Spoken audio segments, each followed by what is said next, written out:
Bonjour à tous. Aujourd'hui, donc, dans la suite de notre triptyque sur les cartes mobilité inclusion, on va parler de la carte qui est peut-être la plus importante, peut-être la plus utile pour les personnes qui en ont le besoin, et notamment les personnes autistes. C'est la carte de stationnement, la CMI stationnement. Vous avez peut-être du mal à trouver des places de stationnement. Vous avez peut-être droit à la carte de stationnement, même si vous n'avez pas de handicap physique.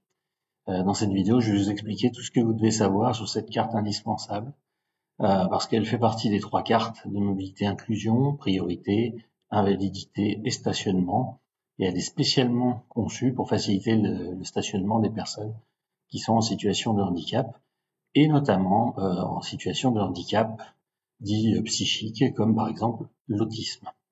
Donc on va voir exactement à qui elle est destinée, ses avantages, comment l'obtenir. Je vais vous donner des conseils là-dessus parce que visiblement très peu de personnes autistes arrivent à obtenir cette carte alors que ils peuvent y prétendre. Et puis je vous donnerai aussi quelques conseils pour bien l'utiliser parce qu'il s'agit de l'avoir, mais il s'agit ensuite de l'utiliser, de savoir l'utiliser. Donc la CMI stationnement, c'est quoi? C'est une carte, format carte de crédit, toujours pareil, qui peut s'apposer sur le pare-brise du véhicule que vous utilisez et qui permet de se garer sur les places, notamment de se garer sur les places réservées aux personnes handicapées.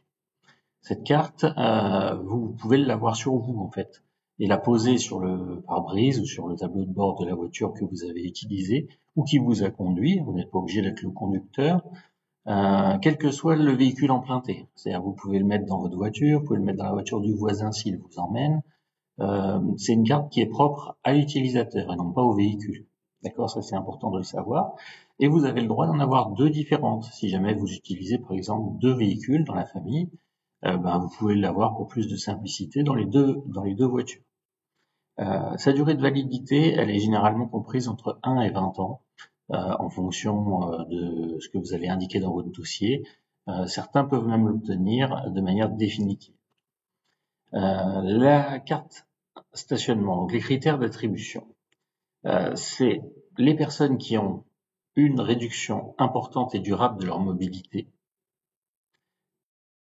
ou les accompagnateurs de ces personnes. Donc ça peut être par exemple les parents d'un enfant. Donc ça peut être tout à fait une personne en fauteuil roulant qui a des troubles moteurs ou des difficultés respiratoires sévères qui lui interdisent une marche longue, mais ça peut être aussi tout à fait des problématiques psychiques. C'est-à-dire que si par exemple vous êtes autiste, que vous êtes particulièrement anxieux, stressé lorsque vous devez vous stationner pour aller par exemple à des rendez-vous médicaux ou pour faire vos courses. Vous habitez dans une zone urbaine, vous arrivez devant le lieu du rendez-vous, il n'y a jamais de place, c'est très difficile, il faut tourner très longtemps dans le quartier pour trouver une place. Vous avez du mal peut-être à stationner le véhicule, faire une manœuvre, etc.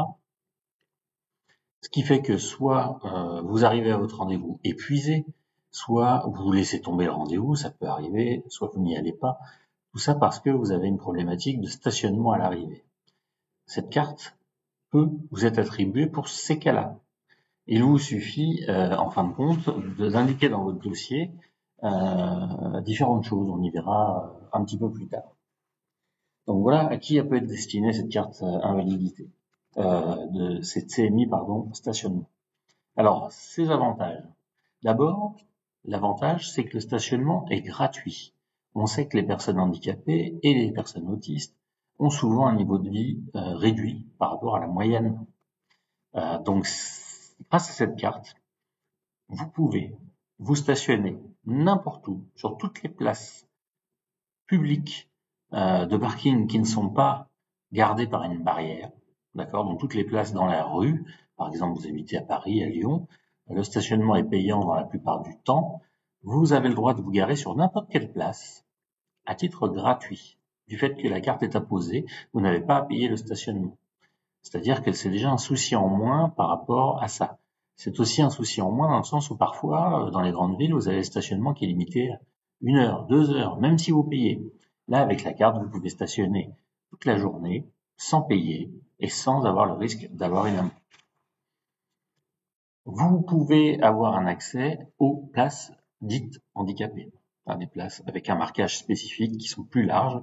C'est des places qui vous sont réservées. Donc il y en a pas forcément énormément, mais parfois dans les lieux bondés, il reste quelques places handicapées, et ces places-là, vous avez le droit de les occuper. Moi personnellement, ces places-là, j'essaye de ne pas les occuper parce que je me dis que pour ceux qui ont un handicap physique, c'est peut-être encore plus important que pour moi. Donc si, à côté de la place handicapée, il y a une place normale, je vais l'occuper, parce que je sais que déjà je paye pas, je peux y rester dessus longtemps, voilà. Mais dans le cas où il n'y a aucune place, vous avez le droit de prendre la place handicapée. Donc cette carte est valable sur tout le territoire français. Donc partout en France, vous avez la possibilité de vous garer sur tout type de place, que ce soit place handicapée ou place normale, et sans payer.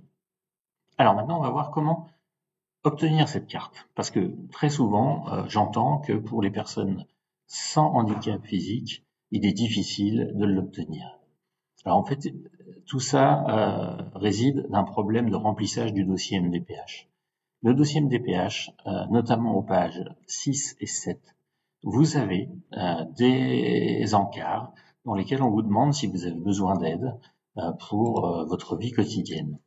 Donc voilà, dans la page 6 par exemple, vous avez pour les besoins pour la vie à domicile, vous avez la case pour faire les courses.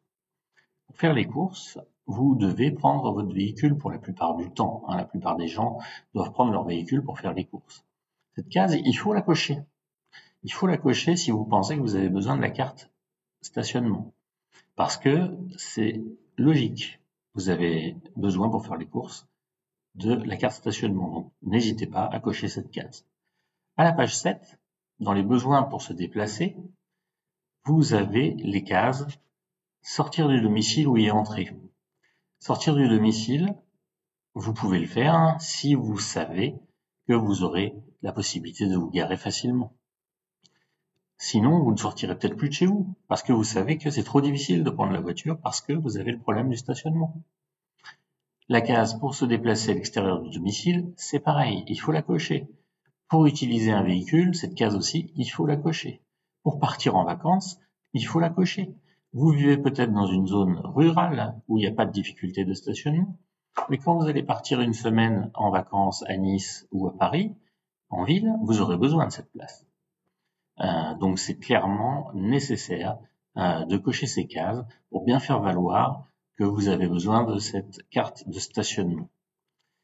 Pour la vie sociale, c'est dans la même page, la page 7, pour avoir des activités sportives et de loisirs, et la case pour les relations avec les autres. Ces deux cases, pour pouvoir faire ces activités-là, il vous faut la plupart du temps un véhicule et donc un stationnement. Donc il faut les cocher. C'est très très important. Et donc juste en dessous, toujours page 7, il faut bien cocher une aide pour se déplacer. Une aide pour se déplacer. Parce que c'est capital pour vous d'avoir cette carte. Ensuite, à la page 8, lors de votre projet de vie, quand vous devez écrire sur papier libre ou dans le dossier ce qu'est votre projet de vie, il faut bien indiquer pourquoi vous demandez cette carte en étant autiste.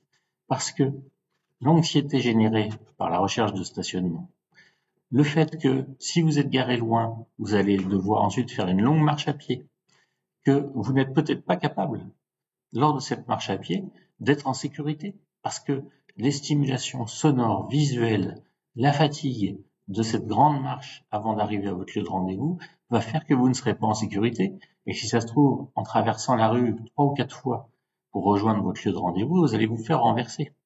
Alors que si vous aviez accès à la place handicapée qui est juste devant le lieu de rendez-vous, vous n'auriez pas ce risque.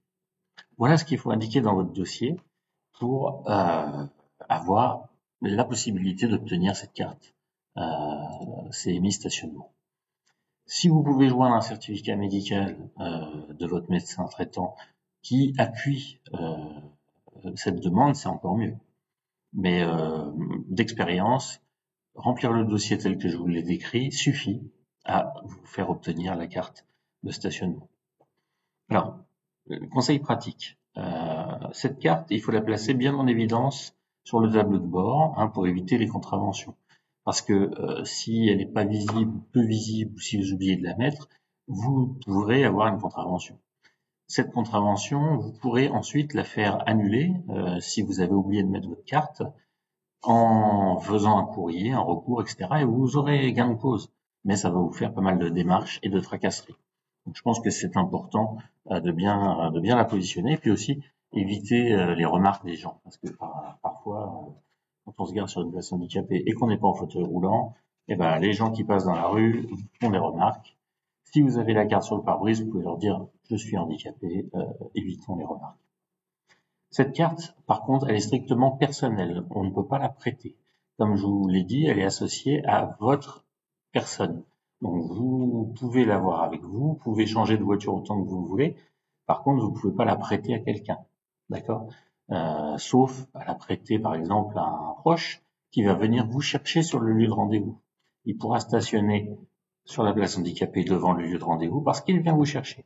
D'accord? Mais elle est vraiment uniquement pour vous. Et bien sûr, voilà, faire attention, même avec la carte, à ne pas stationner à des endroits interdits, sur un passage piéton par exemple.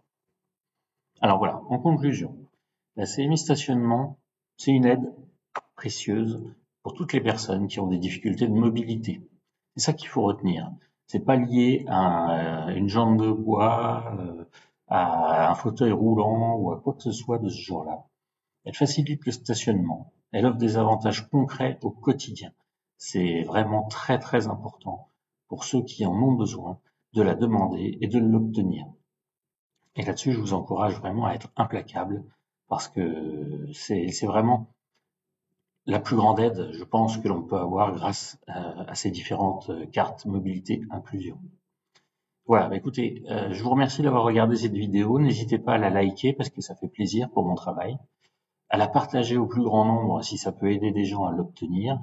Et puis, si vous avez besoin de conseils un petit peu plus précis, posez-moi les questions en commentaire. Je me ferai un plaisir de vous répondre et de vous aider, s'il le faut, même à remplir votre dossier pour pouvoir obtenir cette carte, parce que c'est vraiment crucial. Et moi, je revis vraiment sur plein de situations depuis que j'ai cette carte de stationnement. Voilà, écoutez, je vous remercie beaucoup. Je vous souhaite une bonne journée, puis je vous dis à bientôt pour le 3e volet qui sera sur la CMI invalidité. À bientôt.